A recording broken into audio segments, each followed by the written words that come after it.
with the first one. Heat, Hornets, highs, lows. LaMelo Ball finishes with 30, 10, and 5. An OT thriller, 127, 126 There were some final. crazy shots made. Dude, Kobe White, hero of the night, finishes with 19 off the bench. This had everything. It had anger, it had controversy, it had highs, lows. That crowd was absolutely on fire.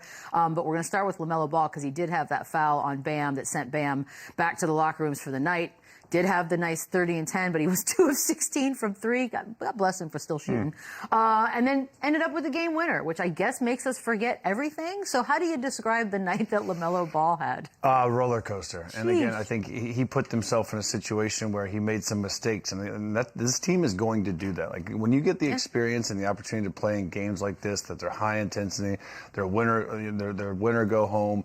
For such a young team, I can't think of a better experience for this team to grow and experience things like this. And this was huge for them. This is huge for LaMelo Ball. This is huge for guys like Miles Bridges. This is huge for Canipple to go and struggle in a game like he's never really struggled all season long and still find ways to make winning plays and get this win against a really, really solid team. So again, LaMelo Ball with the turnover, with the late foul on Hero, and then he still kind of forgets about that, has a short-term memory and goes and gets downhill and basically hits the game-winning shot to advance this team to get an opportunity to play in the playoffs.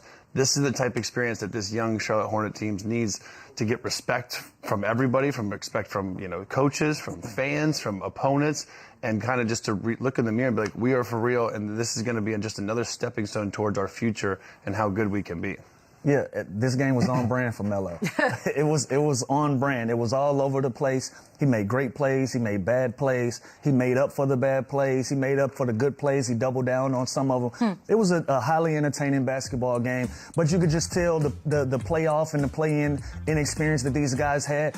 When we talked about it yesterday, Chandler, sometimes that is a good thing because you're just going out there and you're just playing and you're having fun and you're just putting yourself in a position to try to win a basketball game. 31 attempts last night to go get 30 and 10 while doing it. He decided that I was going to be the guy.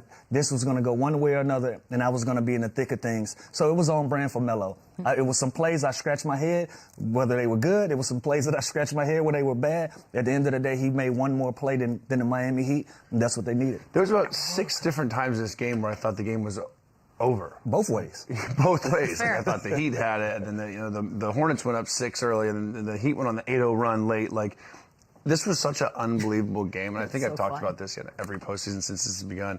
What a tournament. And I know there's some Phoenix Suns fans today that are pissed that the 7th seed they should have been in, but this is such an awesome process and situation that you can get in to give fans just a playoff atmosphere and guys literally leaving it all on the floor just to get a chance to get that 7 or 8 seed. It's really, really cool. Seriously, that crowd last night, that was awesome. Insane. I've been super critical of the play-in. Like even when I was a player and I was in the league, I hated the idea of giving somebody one more opportunity to get in the playoffs when they've had a season to do it. That's fair. But man, they won me over. These games last year and the 2 games that we played last night won me over. I literally jumped up. I was out of my seat watching this Hornets Heat game because it was a roller coaster.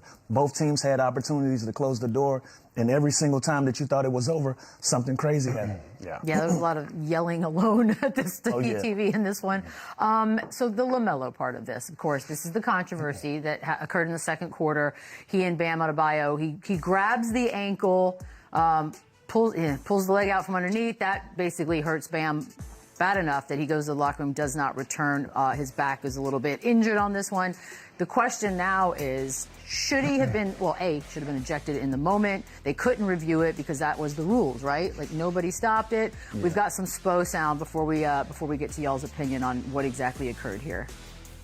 I don't think it's cute. I don't think it's funny. I think it's a stupid play. It's a dangerous play. Somebody has got to see that, and that, he should have been thrown out of the game, for that. Yeah, what's weird is I know you said it can't be reviewed, according to the but rules. Most of the time when players get hurt and they go down, there's a chance to review it. Like whether there's a foul call or not, like the referee should have the ruling to be like, okay, you know what, this guy is down, he's out. Like let's maybe just take a quick peek at it because again, it was a dirty play, and I don't want to just harp on this as just one play, but this does change the trajectory of the whole game. Like this is the Miami Heat's best player. This is a guy who was a very good force in the inside rebounder. They got dominant on the boards all night long. Like, this changed the course of the game. And then the guy that could have possibly been kicked out is the guy that ends up hitting the game winner against you. So I understand the frustration for the Miami Heat. I also like LaMelo Ball, his apology, as Frank, like, I apologize for that. I didn't know where I was. Again, what does that mean? in all fairness, like, it was a dirty play, no doubt, and there's no reason you should ever grab a guy like that, or tripping can be very dangerous. But he was kind of looking this way, and he didn't see him. But like, when you watch it in replay like that, I don't know. It was dirty, and I think if they do review it, I think he gets kicked out of the game, and that changes again the whole way the game went. So, what is the purpose of Secaucus if not to do this? It's unfortunate, but again, he also doesn't have a history of it. If this was like a Draymond Green, I guarantee you they would have reviewed it. Right, but if they would have ejected him, we wouldn't be talking about is he going to be suspended. But this is the only part I disagree with. Based on the flow of the game, you can't review it and you can't use Secaucus because you're going to open up Pandora's box where guys want to go review something that's happened 2 or 3 possessions ago, and that's going to mess up the flow of the game. I don't agree with what he did, and I appreciate him apologizing. I agree with what Spo said. You know, it was a nasty play. It was one of those quick things that happened, and you know, it's no place for it. I'm happy that he apologized, but if they're playing, they go down, it's another possession, and then another possession, then you stop.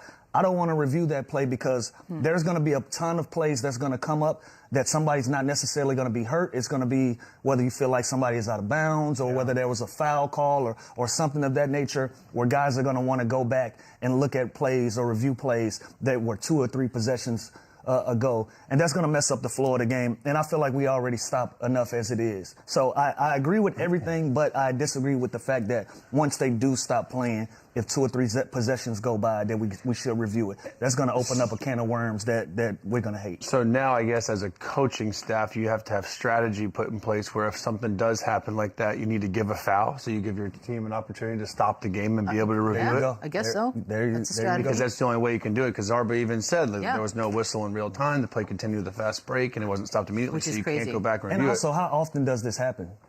Like, this doesn't happen. I'm saying, usually I feel like they take a beat and check it. Well, usually the play stops because somebody's going to foul exactly. or something is going to happen where play is going to stop in the next half of possession or so.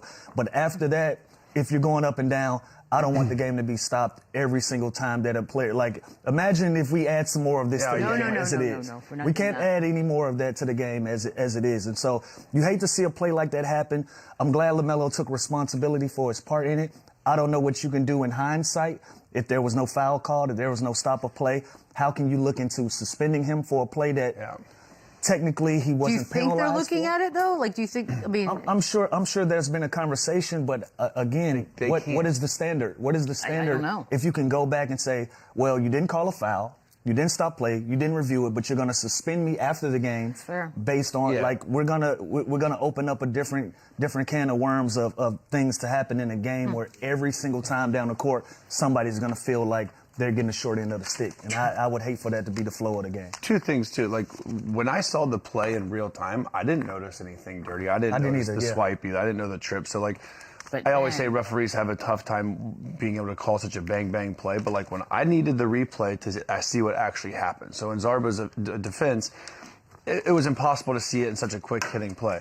And then talking about suspension, what's the suspension going to do? It's not going to help the Miami Heat. Their season's done. I agree with that. So now you're just going to help, like, the Philadelphia 76ers or the Orlando Magic have to get to play the Hornets without one of their, or if not their best player, in a do-or-die situation. That's also not fair. So I could see them upgrading it to a flagrant 1 or something and maybe slap them with a little fine of what that is. Yeah. But you can't suspend LaMelo Ball when it has... This game is over. It has nothing to do with the Miami Heat. Now you're just helping. Technically, there's no penalty. So what is the suspension based on if there is no penalty during the game? I don't know. Like, again, I think it was a nasty play. Yeah. And the first few times that I watched it, I'm like, what's the big deal? It was a bang bang play. And then once you slow it down and you go frame for frame, then you can look at it and say, oh, okay, there was something there. So if it takes somebody 4 or 5 times to look at a play and realize it's dirty, and that was only me, probably a lot of people probably saw it right away and felt the way about it.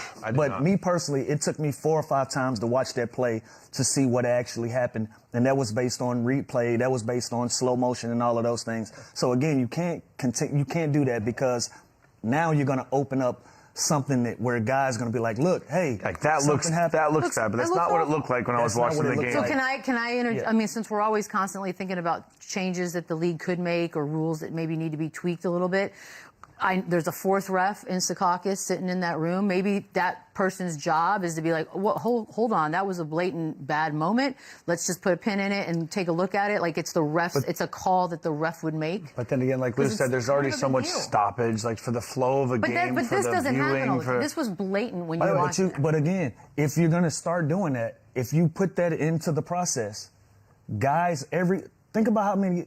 There's not a coach in the NBA that has 100%. Review record. No. Everything that they review. So imagine how many times guys are going to rig up something to try to convince their coaches or. But it won't be up to them. Hey, look, ref, Zach, this happened. Tell Secaucus to take a look at it. Once you start bringing those elements to the game, you're going to have a bad product. But I'm saying that the player would have no say in it. It would literally be Secaucus beats somebody in the arena and says, hold up, that was actually bad. We need to take a look at it. And it's their call. Do you know how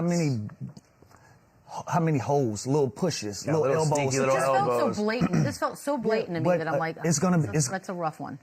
As we watch, and once we start paying attention to those type of actions, if you're a fan of a team, you're nitpicking at every single little thing that you think, hey, they're talking trash over there in the corner. Look at it. Or this and that. Like, and now when you have somebody, a fourth person in place that's in Secaucus looking at it, it's just I don't love that idea. For the flow of the game, you can't do it. You can't have all these just buzzers. You say that now, but like if this happened to Wemby, I'd be rioting in the streets right now. And that's my point. But that's a problem. But that's my point.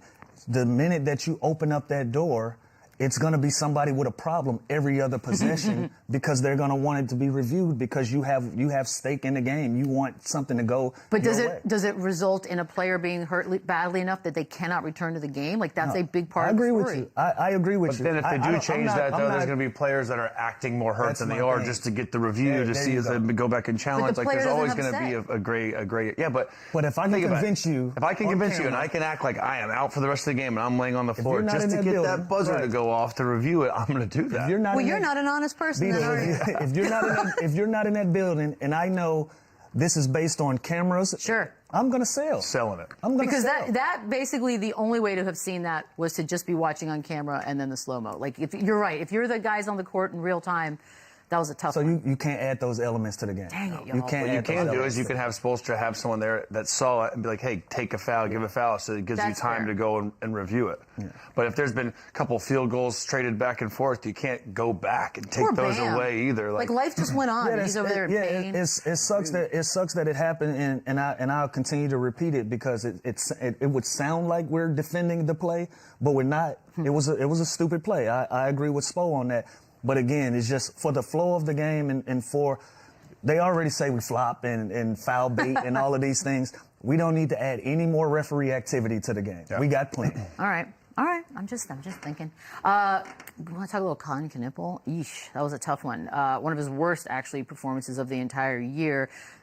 The voters aren't getting their ballots now till Friday, so there's a bit of a weird timing in that, by the way. And this should not matter. Intellectually, we all know that. However, sometimes people's emotions and hearts. Respectfully, it's like this. You can't factor this in because respectfully, Cooper Flag didn't have an opportunity. The other guy's in Cancun right now, so you're going to dock this guy, and the other guy's not playing. I'm playing devil's advocate over here. I'm just saying people saw what they saw. He wasn't even in the game at the end of the game. Like I don't know if I agree with you too. If I'm a voter, which is I'm not, but like it might sway you. It might.